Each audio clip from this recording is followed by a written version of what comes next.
人这个那是整个那个新旁边嘛没，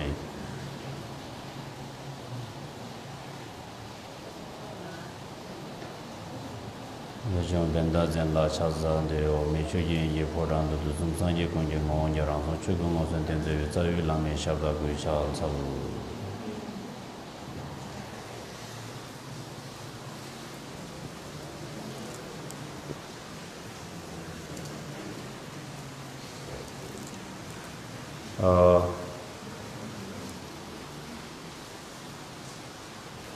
श्रद्धेय धर्म गुरुजन श्रद्धालु भक्तजन सम्पूर्ण शुभचिन्तकहरू वज्रगुरु जप साधना पूजाको आज दोस्रो दिन वज्रगुरु जप साधना पूजा प्रत्येक वर्ष यो 6औं महिनाको शुक्ल दशमी तिथि अनुकूल पारेर आयोजना गर्दै आइरहेको पनि यस वर्ष चाहिँ यो महामारीको कारणले गर्दा औपचारिक रूपमा हामीले पूजा आयोजना गर्न सकिएन। अनौपचारिक रूपमा अहिले पूजा व्यापक रूपमा साधना भइरहेको छ। यो पूजामा हाम्रो धेरै भक्तजनहरू अप्रत्यक्ष रूपमा यस पूजामा सहभागी जनाउनु भएको छ। आफ्नै घरमा जप साधना गरेर यहाँले जप साधना गर्नुभएको धरणी मन्त्रलाई यहाँ संघमा उपलब्ध गराएर हामीले यो संघ जप साधनामा समावेश गर्ने प्रयास गरिरहेका छौं र यस सन्दर्भमा मैले केही विषयहरू यहाँ चर्चा गर्दै आइरहेको छु। गुरु ऋषिको बारेमा पनि र हिमाली क्षेत्रमा प्रचलित बौद्ध धर्मको बारेमा परिचय दिने प्रयास गरिरहेको छु र यसै सन्दर्भमा पनि आज म यहाँहरू समक्ष हिमाली क्षेत्रमा प्रचलित बौद्ध धर्मलाई विभिन्न प्रकारको दृष्टिकोणबाट बुझ्ने र बुझाउने भइरहेको छ र हिमाली क्षेत्रमा प्रचलित बौद्ध धर्मलाई लामावाद भन्ने जस्तो अनि यो टिबेटन संस्कार भन्ने जस्तो अनि यसमा चाहिँ अन्य धर्म संस्कारहरूको मिश्रित भएको भन्ने जस्तो विविध प्रकारको बुझाइहरू जनमानसमा व्यापक रूपमा भइरहेको हुँदा र केही विज्ञ व्यक्तिहरूबाट पनि महत्त्वपूर्ण व्यक्तिहरूबाट पनि यस्तो प्रकारको शब्दहरू उच्चारणहरू पटक पटक भइरहेको हुँदा हामी सर्वसाधारण मानिसहरू सर्वसाधारण पृथकजनहरू भ्रम पर्न सक्ने भएको हुँदा यसको यथार्थ के हो भन्ने कुरालाई स्पष्टीकरण दिएन र यसको यथार्थ कुरालाई बाहिर ल्याउने काम गरिएन भने सर्वसाधारण मानिसहरू भ्रम पर्न सक्ने अनि सत्य धर्म र दर्शन चाहिँ ओझेलमा पर्दै जाने भएको हुँदा मैले यथासक्य यो यथार्थ कुरालाई विषयलाई उठान गर्ने र यथार्थ विषयलाई स्पष्टीकरण गर्ने प्रयास गरिरहेको छु र यसमा बुद्ध शिक्षाको बारेमा आज म थोरै चर्चा गर्न गइरहेको छु। बुद्ध शिक्षाको पठन पाठन विश्वमा धेरै भाषामा बुद्ध दर्शन शिक्षा पढ्ने पढाउने काम भइरहेको छ। यो अधिकांश मानिसहरूलाई थाहा भएकै कुरा हो। गुम्बामा पढाउने लामाहरूलाई गुम्बामा पठन पाठन गराउने विषय अधिकांश मानिसहरूले चाहिँ बुद्ध दर्शन र शिक्षा पढाइरहेको छ भन्ने कुरा चाहिँ थाहा हुँदैन। यो एउटा कर्मकाण्ड पढाउँदैछ, पूजा गर्ने तरिका सिकाउँदैछ अनि यो पनि टिबेटन संस्कार सिकाउँदैछ भन्ने जनमानसमा त्यस्तो बुझाइ पनि चाहिँ भएको हुँदा गुम्बामा पठन पाठन गराउने विषय भनेको बुद्ध दर्शन हो, बुद्ध शिक्षा हो। बुद्ध दर्शन र बुद्ध शिक्षालाई अभ्यास गर्ने तरिका त्यसलाई अध्ययन गर्ने र गराउने तरिकाहरू फरक फरक शैलीमा गर्ने गराउँदै आएको छ। त गुम्बामा पठन पाठन गराउने विषय चाहिँ बुद्ध दर्शन हो, बुद्ध शिक्षा हो। बुद्ध दर्शन र बुद्ध शिक्षा कसरी हो भनेपछि भगवान बुद्धले प्रतिपादन गर्नुभएको प्रत्येक चाहिँ प्रवचनको सारहरूलाई समेटेर बौद्ध शास्त्रहरू चाहिँ कतिपय भगवान बुद्धले उपदेश दिने क्रममा उहाँले उपदेश दिनुभएको ती उपदेशहरूलाई लिपिमा उतारिसकेपछि कतिपय सर्वसाधारणले बुझ्न सकेनन्। ती सर्वसाधारणले बुझ्न नसकेका विषयहरूलाई विद्वानहरूले सरल भाषामा उतारेर त्यसको व्याख्या गरिदिने, त्यसले उदाहरण समेत जोडेर प्रस्तुत गरिदिने, त्यसरी लेखिएको धर्मग्रन्थलाई बौद्ध शास्त्र भनेर भनिन्छ। भगवान बुद्धले प्रतिपादन गर्नुभएको मूल उपदेश चाहिँ त्रिपिटक भयो। त्यसमा त्रिपिटक अनि तन्त्रको विषय फेरि फरक छ। सूत्र भनेको फरक हो, बुद्धको मूल वचनमा आधारित भयो। शास्त्र भनेको बुद्ध वचन होइन। फेरि शास्त्र भनेको बुद्धको वचनलाई, बुद्धले दिनुभएको प्रवचनलाई सर्वसाधारणले बुझ्न नसक्ने अवस्थामा त्यसलाई सरल भाषामा विभिन्न उदाहरण जोडेर व्याख्या गरेर लेखिएको जुन ग्रन्थहरूलाई बौद्ध शास्त्र भनेर भनिन्छ। यस्तो बौद्ध शास्त्रहरूको पठन पाठन हुने गर्दछ र बौद्ध शास्त्रमा पनि विशेष गरेर बुद्धको यो त्रिपिटकलाई पनि बौद्ध शास्त्रमा विभाजन गर्दाखेरि त्यसमा प्रमाण विद्या, त्यसमा बौद्ध दर्शन भयो, त्यस्तै गरेर त्यसमा चिकित्सक विद्याको विषय आउँछ, त्यसमा बौद्ध व्याकरणको विषयहरू आउँछ, त्यसमा बौद्ध चाहिँ कला, हस्तकला, मूर्तिकला बनाउने विद्याहरू त्यसमा आउँछ। यो सबै विषयहरूको चाहिँ मोटामोटी पठन पाठन हुन्छ।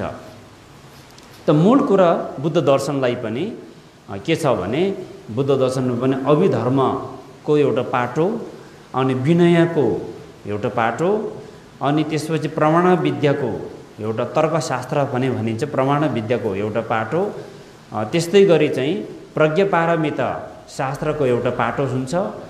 त्यस्तै गरेर चाहिँ माध्यमिका गरेर यो 5वटालाई चाहिँ पञ्चबौद्ध शास्त्र भनेर चाहिँ यो 5वटा खण्डभित्र सम्पूर्ण बुद्धको चाहिँ वचनहरू समेट्न सकिन्छ।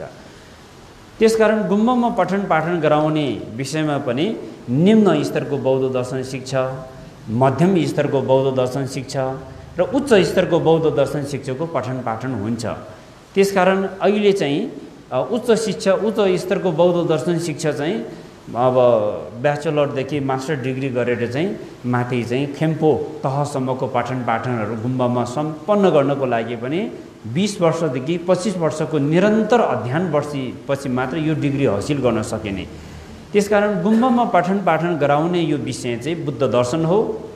बुद्ध दर्शनलाई पठन पाठन गराउने सन्दर्भमा एउटा भोट भाषा र तन्त्रको कति शब्दहरूको उच्चारण संस्कृतमै हुने गर्दछ। त्यसकारणले गर्दाखेरि अधिकांश जनमानसमा संस्कृत मन्त्र उच्चारण गरेकै कारणले गर्दाखेरि लामाहरूले वाचन गरे ग्रन्थ चाहिँ हिन्दूकै अंश हो र हिन्दू धर्मबाट कपी गरेको भन्ने भनाइ पनि जनमानसमा परेको छ। फेरि त्यसकारण संस्कृत उच्चारण गर्ने सबै हिन्दू हुँदैन। हिन्दू धर्म, वैदिक धर्म दर्शनको आफ्नै विधि विधान छ। संस्कृत भाषा भनेको माउ भाषा हो, भारतवर्षको सबैभन्दा लोकप्रिय भाषा हो। जति पनि सूत्र तन्त्रहरू र वेद वेदान्तहरू संस्कृतमा नै लिपिबद्ध गरिएको कारणले गर्दा संस्कृत चाहिँ माउ भाषा र संस्कृतलाई अत्यन्तै लोकप्रिय भाषाको रूपमा मानिन्छ। त्यसकारण पहिलो कुरा महायानी लामा धर्मगुरुहरूले वाचन गर्ने धर्मग्रन्थमा संस्कृतको श्लोकहरू उच्चारण गरेको सुनिन्छ। हामीले संस्कृतको श्लोकहरू उच्चारण गरेको मन्त्रहरू अहिले हामीले वाचन गरेको यो मन्त्र पनि ओम आहुं वज्रगुरु पद्मसिद्धि हुँ भन्ने यस्तो, ओम माणी पद्मे हुँ, ओम वज्र सातो हुँ, यो मन्त्रहरू सबै संस्कृत भाषामा उल्लेख छ। त यो संस्कृत भाषामा उल्लेख भएको मन्त्रहरू उच्चारण गरिरहँदाखेरि चाहिँ हामी जनमानसमा ओम भन्ने शब्द पनि उच्चारण भएको छ, हुङफेट भन्ने शब्द पनि उच्चारण भएको छ। यो ठ्याक्कै हिन्दूसँग मिलेको छ भनेर त्यसरी चाहिँ व्याख्या गरेको छ। बुद्धिजीवी व्यक्तिहरूबाट नै त्यस्तो भनाइहरू आएको हुँदाखेरि सर्वसाधारण मान्छे भ्रम पर्न सक्ने सम्भावना एकदम बढी छ। ओम शब्द उच्चारण गर्ने कारणले मात्रै चाहिँ हिन्दूको सम्पूर्ण चाहिँ दर्शन र हिन्दूको जति सिद्धान्तसँग, चर्यसँग, प्रतिफलसँग चाहिँ तुलना गर्न मिल्दैन। त्यो आफ्नो आफ्नै परिपाटी र आफ्नै विधि र विधान छ त्यसमा चाहिँ। र मूल कुरा दर्शनको विषय र सिद्धान्तको विषयले यसलाई चाहिँ भिन्नता छुट्याउँछ। ओम शब्दको उच्चारण एउटाले मात्र हिन्दू र बुद्ध धर्मको जुन सैद्धान्तिक दर्शनको विधि पद्धतिलाई चाहिँ एउटै हो भनेर चाहिँ भन्न चाहिँ गाह्रो छ। मिल्दो कुरा धेरै छ भने मूल दर्शनको तात्विक कुरामा फेरि फरक व्याख्या विश्लेषण छ। त्यसको चाहिँ साधना विधि, उपासना विधि पद्धति गुरु परम्परा अनुसार फरक छ। त यो संस्कृत भाषामा मन्त्र उच्चारण गर्ने जति पनि अहिले विश्वमा भएको भगवान बुद्धले दिनुभएको उपदेशहरू लिपिबद्ध गरिए तापनि अधिकांश भाषामा लिपिबद्ध गरेको र अनुवाद गरेको भाषाहरूमा भएको बौद्ध ग्रन्थहरू कतिपय लोप भइसक्यो। संस्कृत भाषामै भएको बुद्ध वचनहरूलाई हेर्ने हो भने एकदमै कम छ, थोरै छ, अत्यन्तै लोपोन्मुख अवस्थामा छ भने संस्कृत भाषा र पाली भाषाबाट अनुवाद गरेको बौद्ध दर्शन चाहिँ भोट भाषामा अनुवाद गरेको बौद्ध दर्शन अहिले भोट भाषा लिपिमा जति उपलब्ध छ त्यति अन्य कुनै पनि भाषा लिपिमा छैन। यो विश्वमा भोट भाषा लिपिमा जति उपलब्ध छ त्यति अन्य कुनै पनि भाषामा छैन। त्यसकारण एकदमै धेरै अनुवाद कार्य सम्पन्न यो सबै भोटको प्राचीन राजा धर्मराजाहरूको कृपाले र जुन बेलाको गुरुहरू अद्भुत शक्ति प्राप्त चाहिँ वज्रगुरु पद्मसम्भव जस्तो साक्षात बुद्ध तीन कालकै बुद्धहरूको प्रतिनिधि जस्तो गुरुहरू चाहिँ भोटमा आगमन भएको कारणले गर्दा त्यसरी जनाको कति उपदेशहरू पनि भोट भाषामा अनुवाद गर्न सफल भयो। यो चाहिँ भोट भाषामा भएको बौद्ध दर्शन चाहिँ ग्रन्थहरूको विशेषता हो।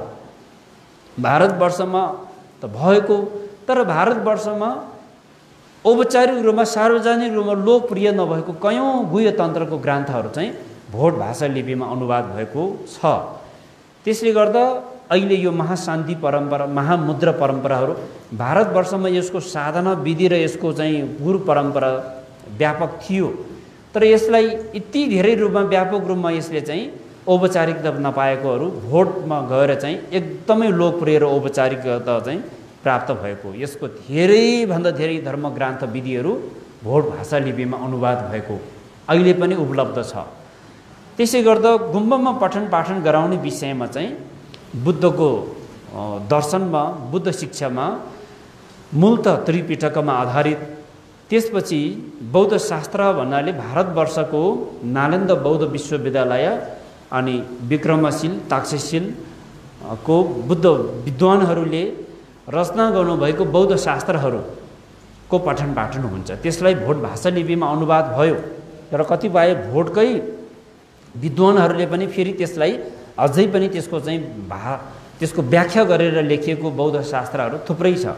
त्यसमा भोटमा विकास भएको बौद्ध धर्म परम्परामा प्राचीन निङमापा परम्परा, साक्यपा परम्परा, कग्युपा परम्परा र गेलुक्पा परम्पराको गुरुहरूले जुन बौद्ध शास्त्रहरूलाई आफ्नो गुरु परम्परा अनुसारको त्यसलाई व्याख्या गर्ने पद्धति, त्यसलाई साधना गर्ने पद्धतिहरू पनि अलिअलि फरक फरक भए तापनि मूल सिद्धान्तमा भने खास फरक र मतान्तर चाहिँ देखिँदैन।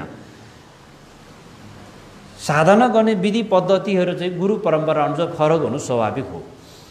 र त्यसरी गुम्बामा पठन पाठन गराउने जुन विषयहरू छन् यो हामीले अध्ययन गरेर हेर्ने हो भने एकजना मानिसको सारा जिन्दगी चाहिँ सङ्घमा समर्पित भएर दीक्षित भएर सङ्घमै जिन्दगी समर्पित भएर अध्ययन गर्ने गुरुहरूलाई हेर्ने हो भने एक छेउ पनि बुद्धको दर्शन शिक्षालाई अध्ययन गर्न सकेको हुँदैन, किनभने यति गहिरो गम्भीर छ।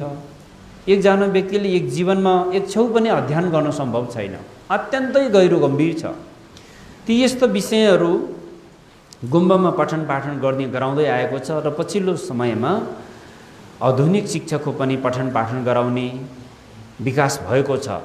र अहिले नेपालकै सन्दर्भमा पनि यो भोट भाषा लिपि हिमाली क्षेत्रमा बसोबास गर्ने जति पनि जनजातिहरू छन् सबैले अध्ययन गर्ने एउटा माध्यम बनेको छ। धेरै ठाउँमा अध्ययन गर्ने गराउने सुरुवात भइसकेको छ।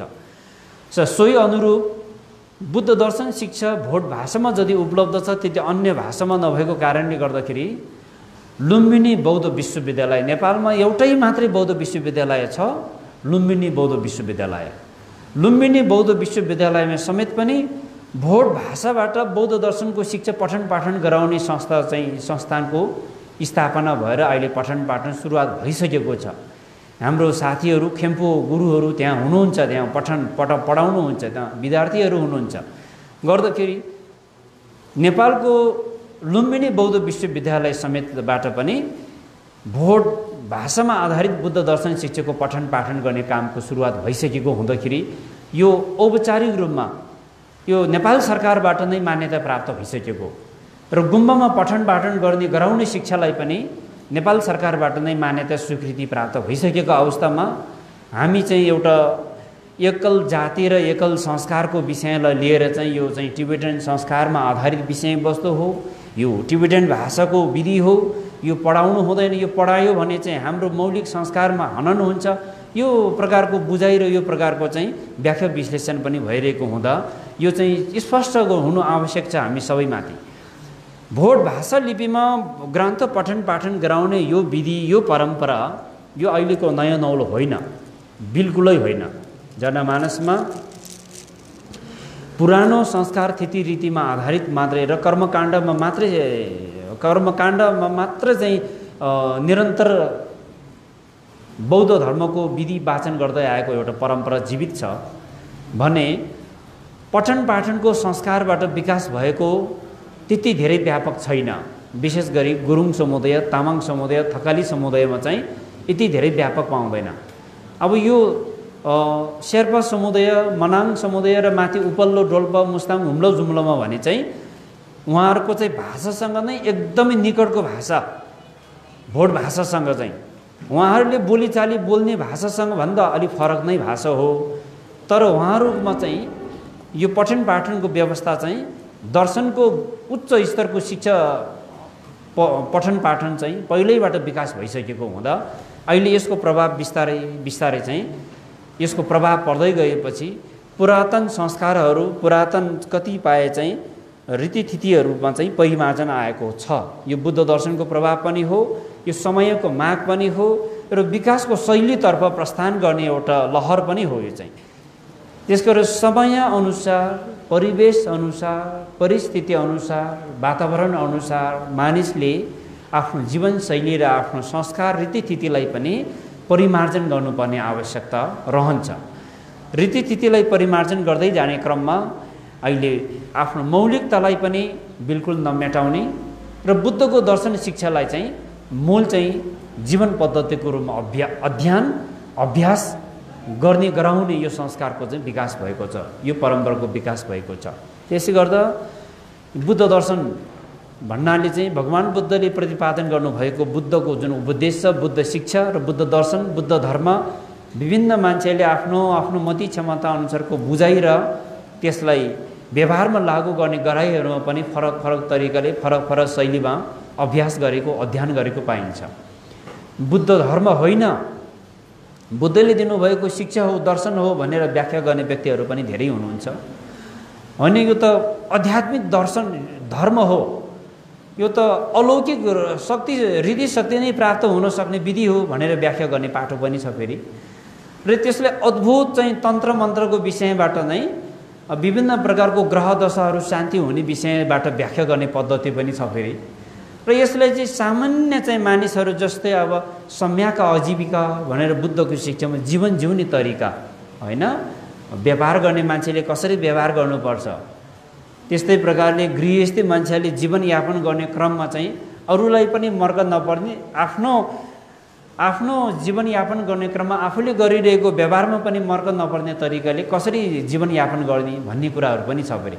त्यस्तो कोणबाट निहालेर हेर्दाखेरि जीवन जिउने तरिका अनि विद्यार्थीहरूको लागि शिक्षा अध्ययन गर्ने तरिका, त्यस्तै गरी उच्च चाहिँ देश सम्हाल्ने राजनीतिज्ञहरूको लागि पनि, राजनीतिज्ञ व्यक्तिहरूको लागि पनि सम्यक दृष्टि र व्यापक प्रकार फराकिलो विचारधारा कसरी चाहिँ मनमा उत्पन्न गर्ने भन्ने विषय अनि एकदम विचलित भइरहेको मन भावनालाई एकाग्रमा राखेर चित्तलाई नियन्त्रण गरेर मानसिक सन्तुलनलाई चाहिँ एकाग्रमा राख्ने जुन विधि समाधिको अभ्यासहरू छ, बुद्ध दर्शन, बुद्ध धर्मभित्र चाहिँ जुन पाटोबाट आफूलाई जे कुरोको आवश्यक, जस्तो कुरोको आफूलाई खाँचो छ त्यो सबै कुरा त्यहाँ खोज्यो भने पाइन्छ।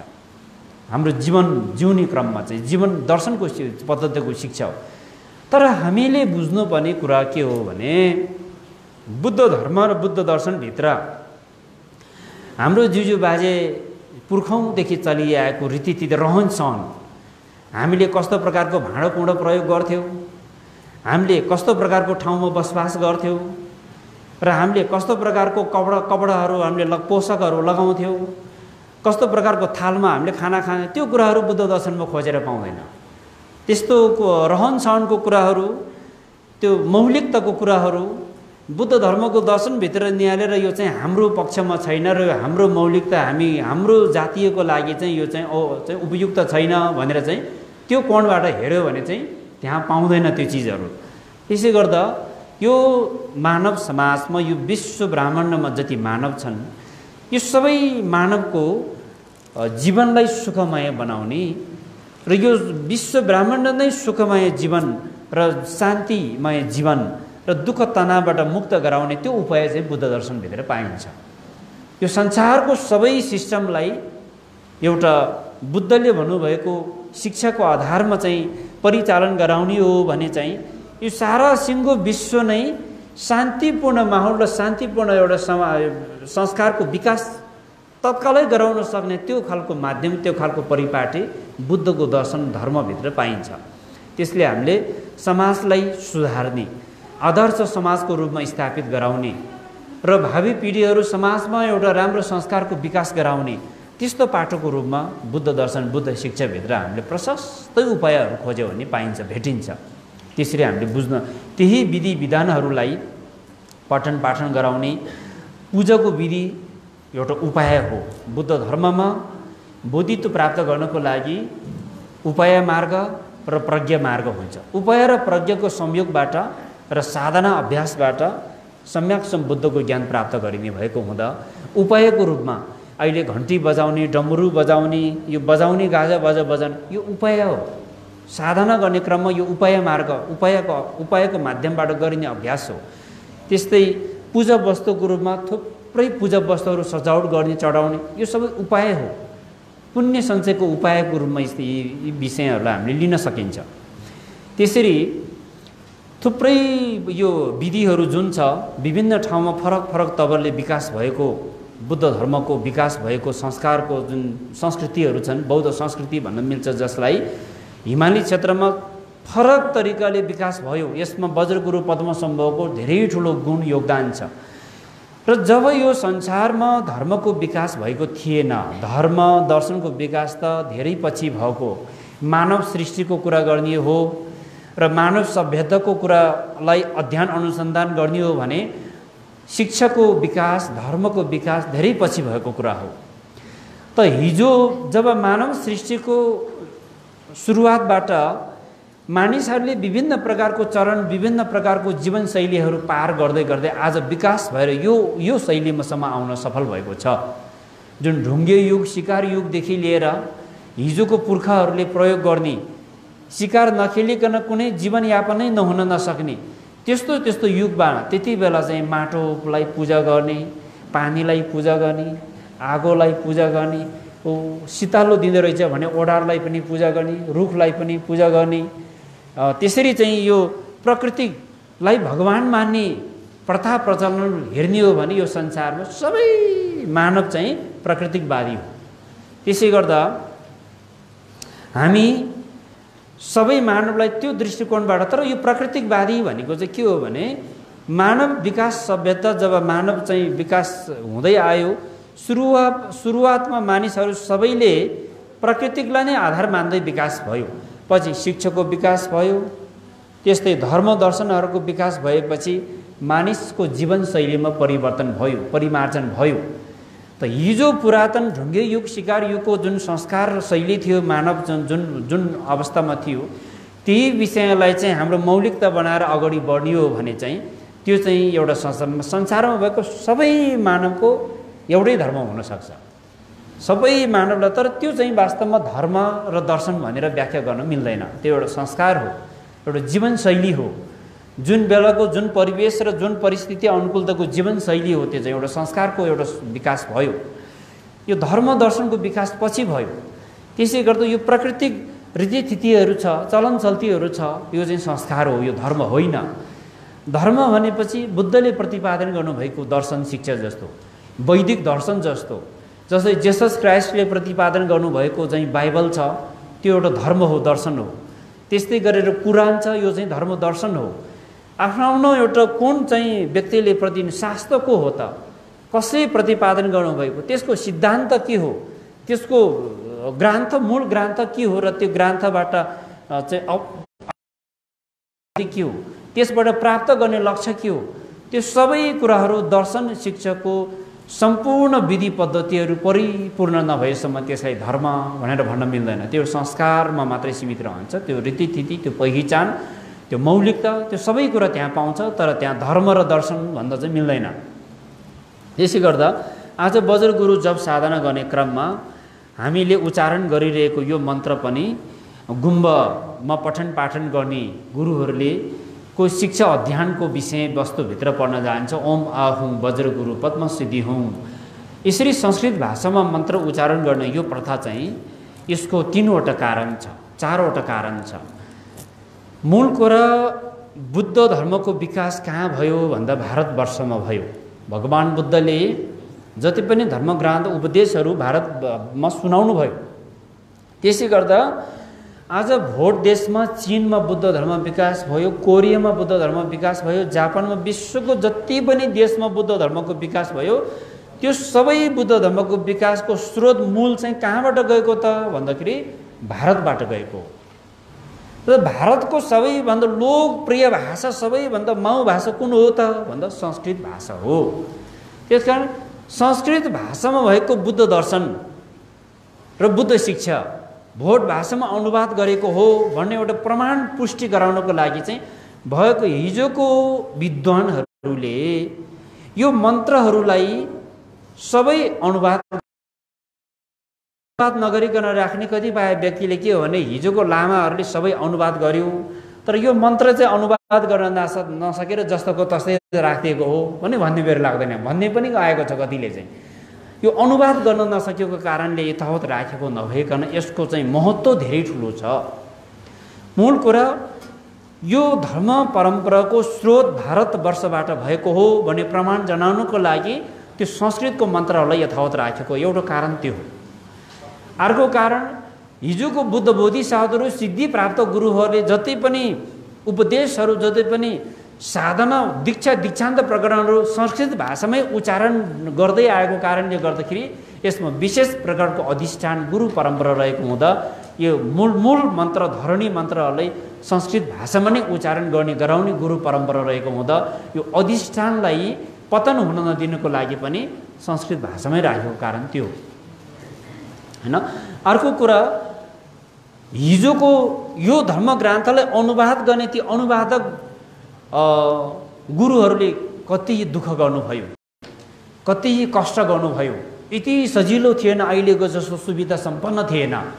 त उहाँहरूको गुणलाई, उहाँहरूको कृपालाई, उहाँले गर्नुभएको योगदानलाई भविष्यमा आउने चाहिँ अनुयायीहरूले स्मरण गरिरहोस् भन्नको लागि पनि त्यो संस्कृत भाषामै राखेको। त्यसलाई चाहिँ सबै संस्कृत भाषाबाटै अनुवाद गर्ने हो भने हिजो त्यति चाहिँ किताब धर्मग्रन्थको ठेली नाम्लो दाम्लो लगाएर बोकेर भोट देशमा ओसारेर अनुवाद गर्ने, कति असिना पानी नभनिकन, दिन रात नभनिकन, कति आफ्नो शरीर ज्यान बाजी थापेर कतिको त बाटोमै अकालमा मृत्यु भयो।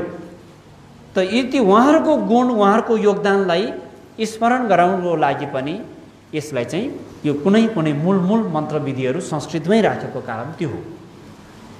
त्यस्तै चाहिँ यो संस्कृत भाषामा मन्त्र उच्चारण गर्ने अहिले हामीले चाहिँ यसको चाहिँ भोट भाषामा पनि यसको अनुवाद गर्न सकिन्छ।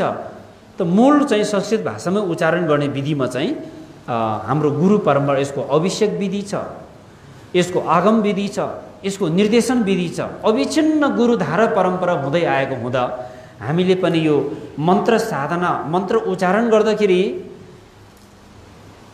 संस्कृत भाषामा भएको मन्त्रलाई उच्चारण गर्दाखेरि भोट लवाजमा उच्चारण गर्ने एउटा परम्परा र संस्कृत उच्चारणमा जस्तोको तस्तै उच्चारण गर्ने फेरि अर्को दुईवटा परम्परा छ यसमा पनि।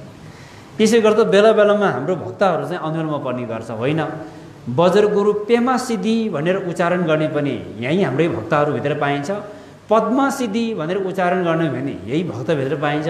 खास पेमा भनेर जप्ने कि पद्मा भनेर जप्ने गुरु भनेर कोही बेला क्वेसन आउने गर्छ। फेरि त्यस्तै माणी पद्मे हुँ भनेर मानी पेमे हुँ भन्दै त्यहाँ एउटा भोट भाषाको लवाजमा गयो, एउटा शुद्ध संस्कृतकै भाषाको लवाजमा गयो नि त्यहाँ चाहिँ त्यसले यो मन्त्र उच्चारण चाहिँ शुद्ध संस्कृत भाषामै उच्चारण गर्ने परम्परालाई त्यही अनुसार अभ्यास गर्दा पनि हुन्छ।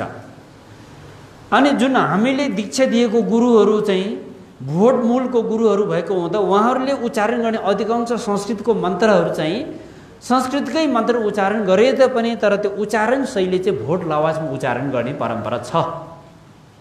संस्कृत मन्त्रलाई भोट लवाजमा उच्चारण गर्दाखेरि त्यसको अधिष्ठान त्योबाट प्राप्त हुने चाहिँ त्यसको ऊर्जा शक्तिहरू चाहिँ प्राप्त हुँदैन, त्यसबाट प्राप्त हुने जुन स्पिरिचुअल पावर चाहिँ हुँदैन भन्ने पनि जनमानसमा परेको छ। फेरि त्यो होइन, वास्तवमा चाहिँ जुन स्पिरिचुअल पावर आध्यात्मिक शक्ति जुन मन्त्र उच्चार साधनाबाट प्राप्त हुन्छ त्यो भोट लवाजबाट उच्चारण गरे पनि प्राप्त हुन्छ, संस्कृत लवाजबाट संस्कृत प्रोनाउन्सिएसनबाट उच्चारण गरे पनि प्राप्त हुन्छ। त्यो प्राप्त हुने परिणाममा चाहिँ कुनै तलमाथि छैन। श्रद्धा भक्ति विश्वास र मूल कुरो समाधिले निर्धारण गर्छ। मन्त्र साधना गरेर प्राप्त गर्ने परिणाम चाहिँ समाधिले निर्धारण गर्ने परिणाम हो। समाधि बिनाको मन्त्र उच्चारण चाहिँ त्यति फलदायक हुँदैन, त्यति चाहिँ परिणाम प्राप्त गर्न सक्ने कारण बन्दैन। हामीले मन्त्र उच्चारण गरेको मन्त्रलाई त्यसले चाहिँ उपलब्धिमूलक बनाउन अथवा त्यसलाई चाहिँ पूर्ण रूपमा फल प्राप्त गर्नको लागि त्यसको के चाहे त त्यसको चाहिँ मूल चाहिँ आधार, त्यो फल प्राप्त गर्नको लागि बिउ लगेर रोपेर मात्रै त फल खान पाउँदैन, त्यसलाई बेला बेलामा स्याहार सुसार गर्नु पर्यो, गोडमेल गर्नु पर्यो, घाम पानी चाहियो। त्यो जस्तै के हो त त्यो हामीले अहिले उच्चारण गरिरहेको यो वज्रगुरु मन्त्र जप गरेर यसले यो पुण्य र यसको चाहिँ फल प्राप्त गराउने माध्यम के हो? समाधि हो। समाधि समाधि भनेको ध्यान हो। ध्यानको विधिमा रहेर मनलाई एकाग्रमा राखेर मन्त्र जप गर्यो भने थोरै जपे पनि फल ठुलो पायो। मन दुनियाँ संसार डुलेको छ, मन्त्र चाहिँ उहाँ लाखौँको हिसाब बुझाए पनि त्यसले त्यति धेरै फल चाहिँ पाउन सक्दैन। फल धेरै पाउने र फल थोरै पाउने चाहिँ समाधिले निर्धारण गर्ने कुरा। अनि यो गुरुधारा परम्परा हुँदै आएको कारणले गर्दाखेरि यो मन्त्र जप गरेको विधिहरू चाहिँ हामीले चाहिँ यसलाई चाहिँ औपचारिक रूपमा आफूले जति जप गर्यो, जति साधना गर्यो, अहिले हामीले सङ्कलन गर्ने काम गरिरहेको छ। आफ्नो एउटै समयभित्र पर्ने, एउटै समय भन्नाले चाहिँ एउटै गुरुको शिष्य धर्ममित्र पर्ने भित्र पर्नेहरू बिचमा चाहिँ कति कुराहरू आदान प्रदान हुन्छ, कति कुरा एउटै धर्ममित्रभित्र पनि यता भन्न नहुने उता भन्न नहुने त्यस्तो चाहिँ मन्त्र साधनाको विधिहरू हुन्छ। फेरि त्यस्तो कुराहरू भएको कारणले गर्दा पनि हामीले जप गरेको जप साधनाहरू आज मैले यति जप गर्न सफल भयो, आज मैले यति जप गर्न सफल भयो भने कोही मान्छेले त फेसबुकमै राखेर पो प्रचार गर्छ हौ। कोही मान्छेले त मान्छेलाई भन्दै पो हिँड्छ, आज मैले त 10,000 जप्यो, तपाईँले कति पो जप्यो भन्दै हिँड्छ। यो चाहिँ कुनै हिसाबबाट उचित छैन। यो मन्त्र साधना गर्ने व्यक्तिहरूले चाहिँ प्रचार गर्नु हुँदैन, यसलाई बाहिरी रूपमा चाहिँ सुनाउनु हुँदैन। आफूले जप गरेको जप साधना जति जप गर्यो त्यो चाहिँ एउटा दक्ष धर्मगुरुहरूलाई पुण्य अनुमोदनको लागि, बोधि परिणामनको लागि उहाँलाई अनुरोध गरिन्छ। उहाँले चाहिँ पुण्यमा मिश्रित गराएर परिणामन गर्ने विधिहरू वाचन गरिन्छ, विधिपूर्वक गरिन्छ भने हामीले चाहिँ आफूले जप गरेको जपहरू चाहिँ कतिपय भक्तहरू गुम्बामा र कति चाहिँ अब जप साधनामा लागेको 25-30 वर्ष आधा जिन्दगी भइसक्यो र पनि आफूले जप गरेको जप चाहिँ अरूलाई नसुनायो भने चित्तै नबुझ्ने, अरूलाई सुनाउनै पर्ने जस्तो त्यस्तो चाहिँ हुन्छ। त्यो चाहिँ गर्नु हुँदैन। र यसको त्यो अरूलाई सुनायो भने के हुन्छ त भन्दाखेरि हामी समय भन्छ, यो तन्त्रको चाहिँ धम्सिक भन्छ, सतबाट चाहिँ सतको परिधिभित्र हामी रहन सक्दैन। कति कुरा सुनाउनु हुने, कति कुरा सुनाउनु नहुने त्यसको उहाँको धम्सिक हुन्छ। यो समय हुन्छ यसको। यो सतभित्र रहन सक्यो, सतको परिधिभित्र रहेर साधना गर्यो भने त्यो सिद्धि प्राप्त हुन्छ। त्यसले गर्दा यो मन्त्र उच्चारण गर्ने सन्दर्भमा मैले पटक पटक पनि भन्दै आएको छु, भोट भाषाको उच्चारणबाट मन्त्र साधना गरे पनि शक्ति प्राप्त हुन्छ, परिणाम प्राप्त हुन्छ। त्यसको लागि समाधि राम्रो चाहिन्छ, ध्यान राम्रो तरिकाले ध्यान गर्नुपर्छ, मनलाई एकाग्रमा राख्ने प्रयास गर्ने। मनलाई एकाग्रमा राखेर जप गरेको जप चाहिँ थोरै जपले पनि धेरै ठुलो परिणाम हासिल गर्न सकिन्छ।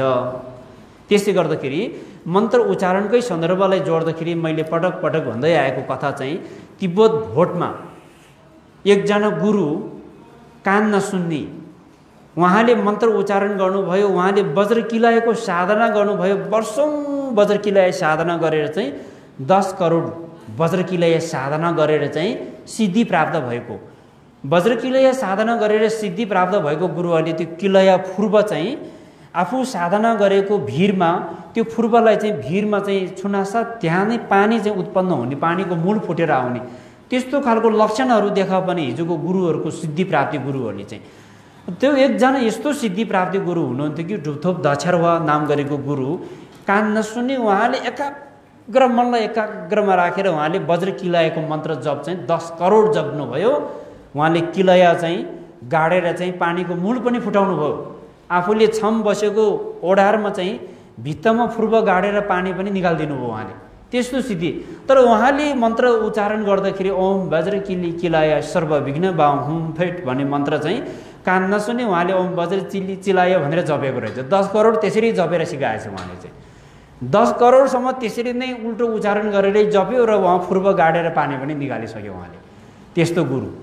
त्यति बेला चाहिँ तिब्बतमा यो 12औं 13औं शताब्दी यतातिर चाहिँ शाक्य पण्डित अत्यन्तै लोकप्रिय गुरु, धेरै बहुचर्चित विद्वान चाहिँ पञ्चविद्यमय महापण्डितको उपाधि प्राप्त भएको। उहाँ भोटमा आउनुभयो, उहाँसँग धर्मशास्त्रको बारेमा बहस तर्क गर्न सक्ने कोही मान्छे पनि थिएन सायद त्यति बेला चाहिँ। त एकजना चाहिँ साधु एकदमै ध्यान तपस्या गरेर चाहिँ लौकिक रीति शक्ति पाएको एकजना साधु रहेछ। लौकिक शक्ति पाएको एकजना साधु चाहिँ 7 दिनसम्म पैदल यात्रा गरेर हिँड्ने बाटो चाहिँ मन्त्र खरानी फुकेर खुट्टा पैदलमा दरेपछि 1 दिनमै पुग्न सक्ने एउटा साधु जोगी रहेछ फेरि। अनि आफ्नो मन्त्र शक्तिबाट चाहिँ साधना गरेर आकाशमा पनि कति फिट उचाइमा चाहिँ माथि आकाशमा पुग्न सक्ने है, आकाशबाट असिना झार्न सक्ने, त्यस्तो अद्भुत चाहिँ अलौकिक लौकिक शक्तिहरू चाहिँ प्रदर्शन गर्न सक्ने एउटा साधु चाहिँ माथि तिब्बतको चाहिँ अहिलेको कैलाशको दर्शन गरेर चाहिँ माथि चाहिँ जाने क्रममा चाहिँ बाटोमा भेट भएछ, शाक्य पण्डित गुरुसँग भेट भएछ। शाक्य पण्डित गुरु त पञ्चविद्यमय निपुण भएको विद्वान, उहाँहरू दुईजनाको बिचमा धर्मको बारेमा दर्शनको बारेमा तर्क बहस भयो दुईजनाको बिचमा। अब दुईजनाको बिचमा अब कम्पिटिसन भयो, शास्त्रको कुरा दर्शनको कुरा गर्नु त शाक्य पण्डितलाई कसैले पनि नभ्याउने। शाक्य पण्डित गुरुको छेउमा उहाँले कुनै पनि न जवाफ दिन सक्छ न कुनै पनि कुरा नै गर्न सक्छ उहाँ। त्यसपछि उहाँले शक्ति देखाउन लाग्नुभयो, शास्त्रकै कुरा ज्ञान विद्याकै कुरा गर्दाखेरि तिमीले जित्यो, अब शक्तिको चाहिँ प्रतिस्पर्धा गरौँ भनेर फुरुरु आकाशमा उडेर गयो। उता आकाशमा उडेर माथि चाहिँ आकाशमा उडेर गऱ्यो, उसले त माथिबाट च्यालेन्ज दियो, ल अघि त तिमीले जित्यो, अब मसँग साँच्चै प्रतिस्पर्धा गर्ने हो भने चाहिँ यहाँ म भएको ठाउँमा आऊ, यहाँ आएर देखाऊ भनेर माथिबाट जिस्काउँ गरेछ उसले त। त्यति बेला शाक्य पण्डित गुरु चाहिँ पञ्चविद्यमा निपुण प्रखर चाहिँ अब प्रकण्ड विद्वान हुनुहुन्छ उहाँ चाहिँ। तर उहाँले यस्तो लौकिक रीति शक्तिहरूको बारेमा चाहिँ उहाँले चाहिँ वास्ता गर्नु भएन। त्यो यो सबै कुराहरू कसले देख्नुभयो त, यो दुईजना एउटा साधु र शाक्य पण्डितको बिचमा चाहिँ यसरी प्रतिस्पर्धा गरेको, अघिको चाहिँ उल्टो चाहिँ मन्त्र वज्र चिली चिलाए जप गरेको चाहिँ साधक चाहिँ ओडारमा बसिरहेको कान नसुन्ने गुरुले देख्नुभयो, उहाँले बुझ्नुभयो, उहाँले चाहिँ ओहो शाक्य पण्डित गुरुलाई पनि यसरी च्यालेन्ज दिने यो साधु भनेर चाहिँ उहाँले चाहिँ आफ्नो पूर्व चाहिँ जप गरेको पूर्व चाहिँ यसरी निकालेर ओम वज्र चिली चिलाए जप गरेर भुइँमा ठक्क गरेर माथि आकाशमा पुजिसकेको साधु तल झारिदियो उसले त। तल झारिदिएपछि मन्त्र शक्ति भन्ने कुरा पछि शाक्य पण्डित गुरुले चाहिँ विचार गर्दाखेरि तपाईँले के कुन मन्त्र जपेर झार्नुभयो भन्दाखेरि ओम वज्र चिली चिलाए, ओहो मन्त्र त उल्टै जपेछ, काम चाहिँ ठिक गरेछ भन्नुभयो। तर के हो भन्दाखेरि उहाँको समाधि एकदम शुद्ध थियो, उहाँले श्रद्धा भक्तिको भावना एकदमै बलियो थियो, समाधि एकदम उहाँको मेडिटेसन राम्रो थियो। त्यसको कारणले गर्दा उहाँले स्पिरिचुअल पावर चाहिँ उहाँलाई प्राप्त भयो। त्यस कारणले गर्दाखेरि उहाँलाई चाहिँ त्यो अद्भुत शक्ति उहाँले प्रदर्शन गर्न सफल भयो। त्यस कारणले गर्दा शाक्य पण्डित गुरुले भन्नुभयो मन्त्र उच्चारण गर्नु यो भोट भाषामा भोट लवाजमा उच्चारण गरे पनि संस्कृतकै उच्चारणबाट नै मन्त्र उच्चारण गरे पनि मूल कुरा समाधि राम्रो चाहिँदो रहेछ। मनलाई एकाग्रमा राखेर ध्यानमा आधारित साधना गर्न सक्यो भने त्यो चाहिँ सिद्धिवान हुन्छ। फलदायक हुन्छ भनेर भन्नुभयो।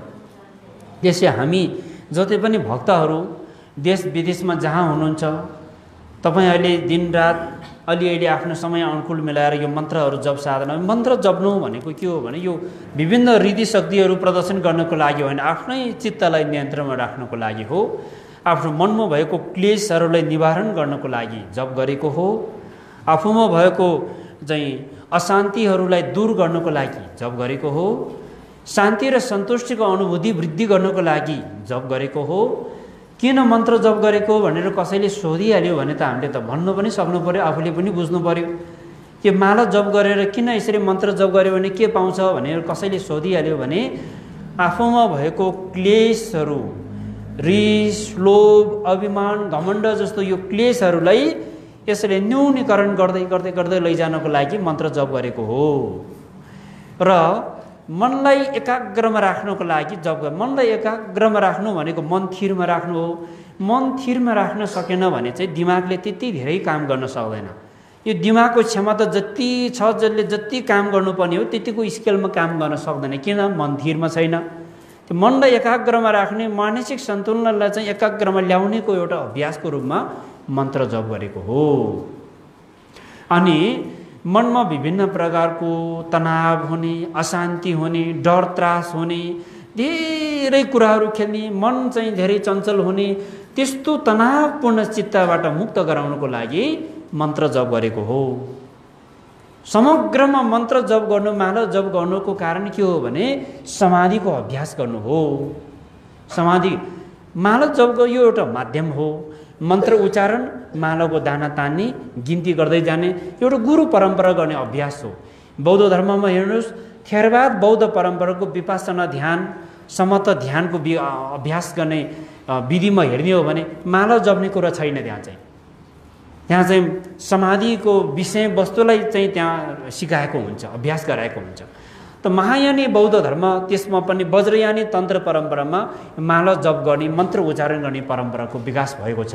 त यो चाहिँ आखिरमा चाहिँ निचोड एउटैमा आउँछ। फेरि आफ्नो इन्द्रिय, आफ्नो चाहिँ पञ्चकाम गुणमा असक्त भइरहेको यो इन्द्रियहरूलाई चाहिँ एकाग्रमा राख्ने, यो पञ्चकाम गुणमा चाहिँ असक्त हुनबाट जोगाउनको लागि चाहिँ मन्त्र उच्चारण र यो समाधिको अभ्यास गरेको हो नि। हाम्रो आँखाले राम्रो रूप देख्छ, मन त्यो रूपमा असक्त हुने। कानले राम्रो शब्द सुन्दाखेरि सधैँ सधैँ सुन्न मन लाग्ने, फेरि मन त्यही शब्दमा अल्झिने। जिब्रोले मिठो खाना खाँदा पनि जिब्रो राम्रो मिठो रसमा नै जिब्रो असक्त हुने।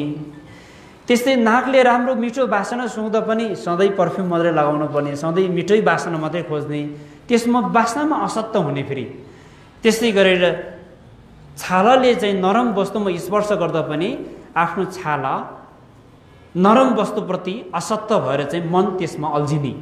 यो पञ्चकाम गुणबाट मुक्त गराउन सकेन भने मानिसको मनमा, विचारमा, भावनामा एकाग्रता आउन सक्दैन।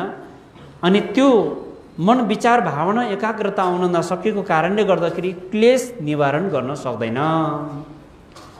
जबसम्म क्लेश निवारण गर्न सक्दैन तबसम्म उसले सुख शान्तिको अनुभूति गर्न सक्दैन।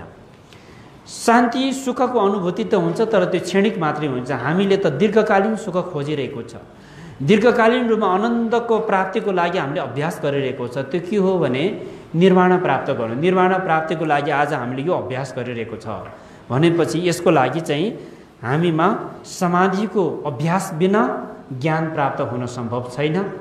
समाधिको अभ्यास गर्ने क्रममा नै हामीले यो मन्त्र जप साधना, यो उपासक उपासिका, सम्पूर्ण गृहस्थी भक्तजनहरू सबैले मन्त्र जप गर्न सकिन्छ। मन्त्र जप गर्नको लागि एक दक्ष गुरुबाट गुरु थापना गरेर गुरुको निर्देशन अनुसार मन्त्र जप गर्ने विधिहरूलाई अभ्यासमा लैजाने, उतार्ने, त्यसलाई आफ्नो जिम्मेवार र घरको परिस्थिति अनुकूलता त्यो मन्त्र जप साधनालाई चाहिँ आफूले आफ्नो क्षमता अनुसार, घरको जिम्मेवार अनुसार र आफ्नो परिस्थिति अनुकूलता कसैले दिनभरि जप्न पनि सकिन्छ। कुनै भक्तहरू त दिनभरि काम गर्ने, 12 घण्टा कामै गर्ने व्यक्तिहरू पनि हुनुहुन्छ। उहाँहरूले पनि 15 मिनट 20 मिनट पनि समय निकालेर जप्ने। 12-15 घन्टासम्म काम गर्ने भक्तहरूले पनि 1 घन्टा समय निकालेर जप गरेर हिसाब चाहिँ गुरुहरूले बुझाउने पनि छ। 1 घन्टा पनि काम नगर्ने 24 घन्टा मात्रै सुत्यो भने त 7 घन्टा मात्रै 8 घन्टा मात्रै सुत्ने होला। अरू बेलामा चाहिँ एउटा मन्त्रको दाना पनि जप नगरी व्यक्तिहरू पनि थुप्रै छ संसारमा। त्यो त सबै आफ्नो आफ्नो कर्म हेतु फल पूर्व जन्मको कर्मले निर्धारण गर्ने कुरा। कुनै कुनै भक्तहरू चाहिँ मन्त्र जप साधना पूजा भइरहेको छ। यो जप साधना पूजामा हाम्रो पनि सहभागिता जनाउनु पर्छ। हामीले पनि जप साधना गरेर यो समुद्रमा मिसाउनु पर्छ। सक्यो भने अहिले हामी पनि प्रत्यक्ष सहभागी हुनुपर्छ। गुम्बामा जाने भनेपछि बिहानैबाट निद्रै नलाग्ने, बिहानैबाट कति छिटो गुम्बामा गएर दर्शन गर्नलाई अतुर गर्ने त्यस्तो भक्तहरू पनि हुन्छ। र कुनै कुनै भक्तहरू चाहिँ आफ्नो इष्टमित्रहरूले धेरै चाहिँ फकाएर धेरै चाहिँ अब बिचारा सम्झाइ बुझाइ गरेर गुम्बामा ल्याउँछ। गुम्बामा ल्याएपछि कतिखेर घर फर्क्यौँ हुन्छ उसलाई चाहिँ यहाँ गुम्बामा बस्नलाई एकदमै समय काट्ने गाह्रो हुने। किनभने त्यो उसको बानी बसेको छैन, अभ्यास छैन। अनि यो संस्कारको बानी नबसेको कारणले गर्दाखेरि यहाँ आएर ढोक गर्दाखेरि पनि सबै मान्छेले आफूलाई हेरेको जस्तो खालको एकदमै चाहिँ अनौठो चाहिँ आफूलाई त्यस्तो खालको फिल हुने, त्यस्तो महसुस हुने गर्छ। त्यस कारणले यो सबै आफ्नो पूर्वजन्मको कर्मफल हो। सबै मान्छे भगवानकै भक्त बन्छ भनेर भन्न सक्दैन। सबै मान्छेले धर्मकै साधना गर्छ भनेर भन्न सक्छ। र धर्म साधना विधि पनि धेरै प्रकारको छ। गुम्बामा गएर मात्रै धर्म साधना हुन्छ भन्ने पनि छैन। हामीले आफ्नो एउटा धर्मको शिक्षालाई बुझ्न सक्यो भने आफ्नो तरिकाले साधना गर्न पनि सकिन्छ। त बुझ्नु आवश्यक छ। बुझ्ने व्यक्तिहरूले आफ्नै तरिकाले पनि धर्मको अभ्यास गरिरहेको हुन्छ। काम गर्ने क्रममा पनि धर्म अभ्यास गरिरहेको हुन्छ। आफ्नो जागिर, आफ्नो पेसा, जुन पेसामा संलग्न छ त्यो आफ्नै काम जिम्मेवारमा रहेर पनि धर्म बुझ्ने मान्छेहरूले त उसको धर्मको अभ्यास गरिरहेकै हुन्छ। मनमा एउटा परोपकारी भावना मात्रै लिनु पनि धर्म अभ्यास हो। बोधिचित्तको अभ्यास पनि त्यसैबाट सुरुवात हुन्छ नि। आफूलाई भोग लाग्दाखेरि अरूलाई पनि भोग लाग्यो कि मलाई जसरी भोग लाग्दाखेरि यस्तो दुःख हुन्छ, यो अरू भोग लाग्नेलाई त्यस्तै दुःख भयो होला। पानीको तिर्खा लाग्ने बेलामा पनि अरूलाई पनि त्यस्तै तिर्खा लाग्ने बेलामा कति दुःख भयो होला। अनि त्यसरी चाहिँ आफूले जुन जुन प्रकारको समस्या हुन्छ त्यो समस्या अरूलाई पनि हुन्छ। त्यसरी गर्दा गर्दै अहिले हामीले चाहिँ आमाले आफ्नो छोराछोरीलाई विचार गर्छ। आफू मिठो खाना खाँदा पनि आफ्नो छोराछोरीलाई सम्झिने, होइन आफूलाई भोग लागेको बेलामा पनि आफ्नो छोराछोरीलाई भोग लाग्यो कि भनेर सम्झिने आमा बाबाले, होइन विशेष गरेर आमाले धेरै सम्झिने गर्छ नि। आफ्नो छोराछोरीलाई त सम्झिन सक्यो, त्यतिसम्मको त एउटा बोधि परोपकारी भावना आमाहरूमा जाग्यो नि। त्यस्तै बुद्ध धर्मले चाहिँ आफ्नो छोराछोरी मात्रै होइन अरू प्राणीहरू, अरूलाई पनि त्यस्तो दयामाया जगाउनेको अभ्यास गराउने तरिका सिकाउँछ।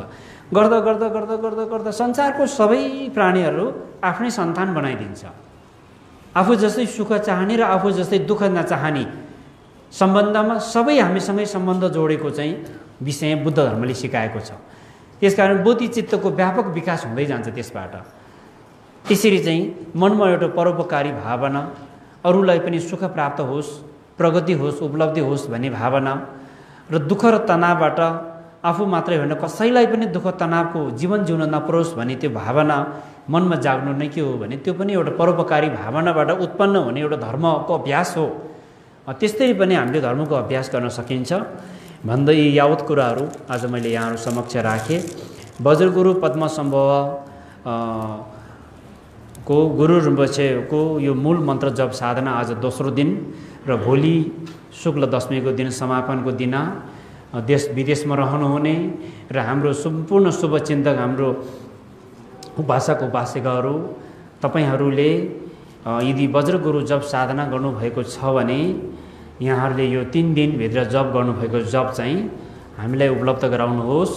यो 3 दिनभन्दा अगाडि जप गरेको कसैले लाखौँ हिसाब लिएर आउँछ। यो पहिलातिर जप गरेको हिसाब चाहिँ अहिले तपाईँसँगै सुरक्षित राख्नुहोस्। यो फेरि कुनै दिन जम्मा पारेर यसको परिनामना गर्ने काम चाहिँ गर्न सकिन्छ।